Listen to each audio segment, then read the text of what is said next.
What's up everyone, my name is Mike and welcome back to my channel, and today we're going to talk about edition numbers, the mint number of the collectibles, my thought process on collecting collectibles with a lower mint number, what that means to me and my collection.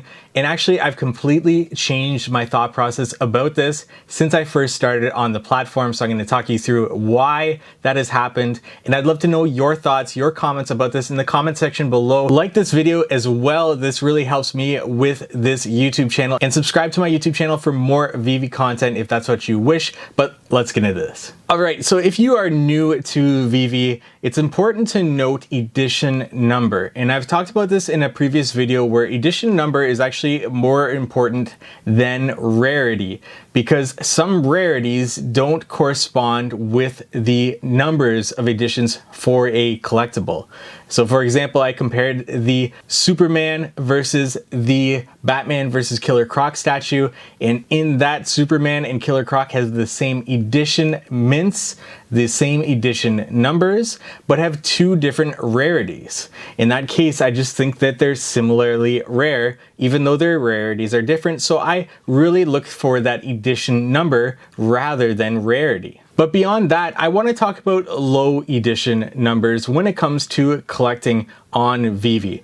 When I first started on VEVE, I was just testing the waters, and it actually took me at least a month to really get into VEVE and to really do my research on VEVE. I've talked about it in the past. My first drop was the Iron Man drop, and I actually got that, the golden moment. I was super lucky to get that, super happy to get that, and that's what introduced me to VEVE. I actually loaded up 300 gems, and that cost me 60 gems, so I actually sat on about 240 gems for about a month before I went back into the market in the secondary market. And that took me a while because I just didn't know exactly what VEVE was all about, but I wanted to do my research before I dove right in. Around the time of the Deadpool and Groot drop, that's when I just went all in on VEVE in terms of just adding more gems and getting into the platform. Now, with the amount of gems that I was willing to put into the platform without being able to cash out at that time, and still to today, I just felt like I wasn't going to put in any more gems. That did change eventually as more and more drops came that I wanted, but at that current point in time, I didn't want to put any more gems into the platform. I had a bunch of Marvel Mighties, I had Deadpool, Groot, and I had my Iron Man, and I was pretty happy with what I've got. And so with that, mint numbers didn't really mean so much to me. I wasn't too concerned about having lower edition numbers for my collectibles. I was just happy to have collectibles.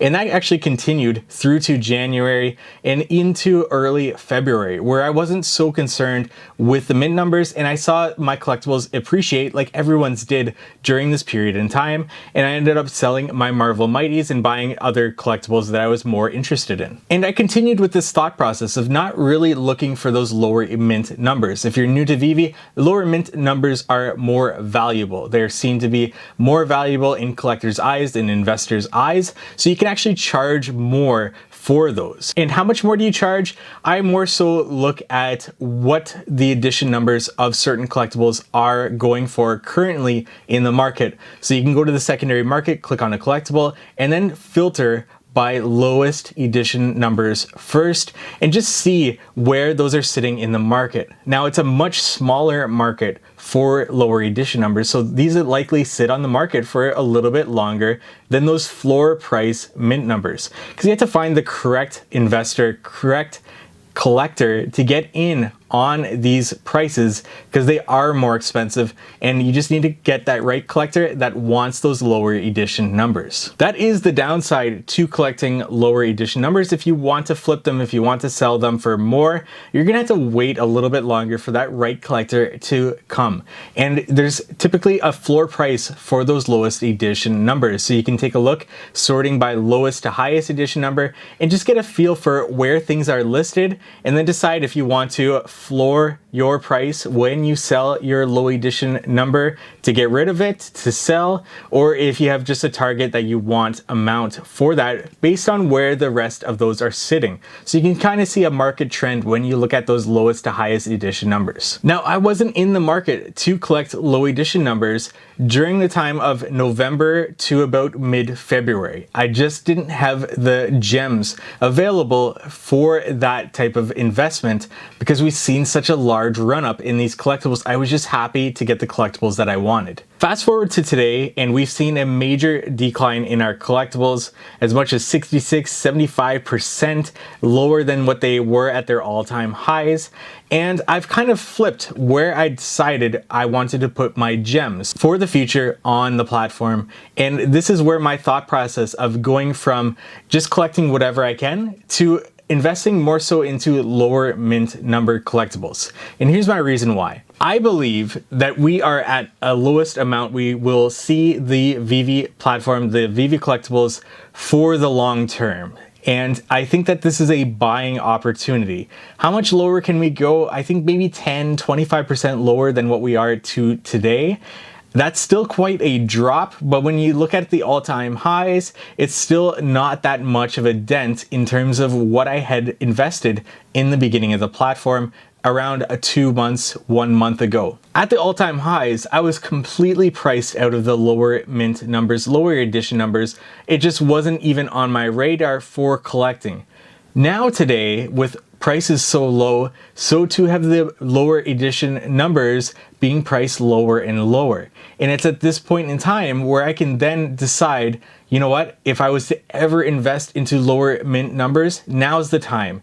And what this is going to do is going to allow me to, when these collectibles appreciate, be able to offload it for even more, an even higher multiple than what it would have appreciated if I just went for the floor price collectible. I think lower edition numbers, if you can afford it in today's market, which I don't think you'll ever be able to afford it if you weren't going to afford it today, is just the way to invest in terms of having less collectibles, but having higher valuations for those collectibles. So that's how my game plan has changed. I have decided to, instead of investing in numerous collectibles, to really reduce the amount of collectibles that I'm going for and to really choose high quality collectibles that I think will appreciate in value regardless of the edition number, but especially because the edition number being low, being able to demand a higher price for that collectible. So essentially, I see these as longer term investments,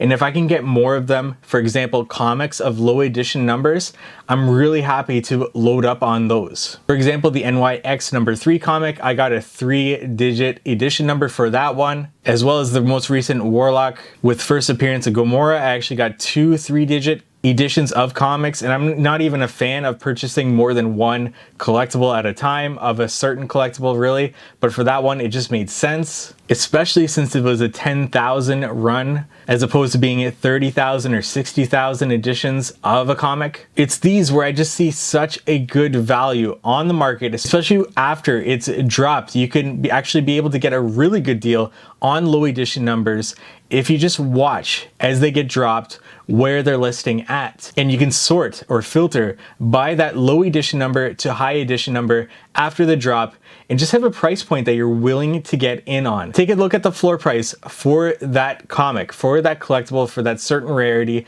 see where it's sitting at, and then decide how much more would you pay for a 3-digit of that particular collectible. Then sort it from low to high edition numbers and take a look at what's there, especially if you think it's going to really appreciate in price based on the floor price. That's what I saw with that first edition Gamora comic.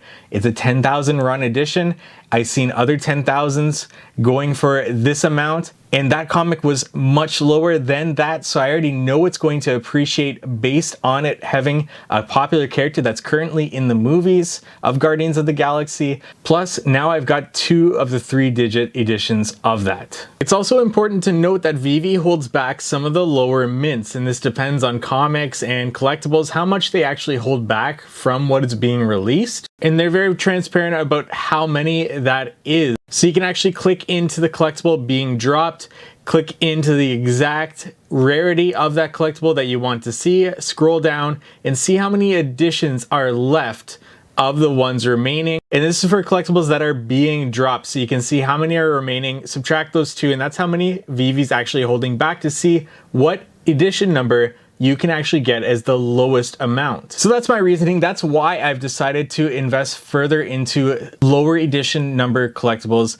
I see an upside for them in the future and their value in the future. And if there was ever a time for me to be able to collect these, now's the time when the market's so low and I just have the gems prepared to go into these collectibles. That doesn't mean I'm only going for low digit mints. For example, my Woody is not a low digit mint, but I was very happy to get in on the price that I had for Woody, and I was just priced out of the market for a low digit. Still, when I'm going for the floor price, I'm willing to pay a certain percentage higher for a lower edition number, so not necessarily going for that floor price that's there. That's my thought process on mint numbers, edition numbers, whatever you call them, in terms of a lower edition number, what I'm doing for the future on the platform. Let me know your thoughts about this in the comment section below. Do you agree with me? Do you disagree with me? What are you doing in your collection? Leave it in the comment section below. Like this video if you found it helpful for whatever reason, and subscribe to my YouTube channel for more VEVE content. Thank you so much for watching.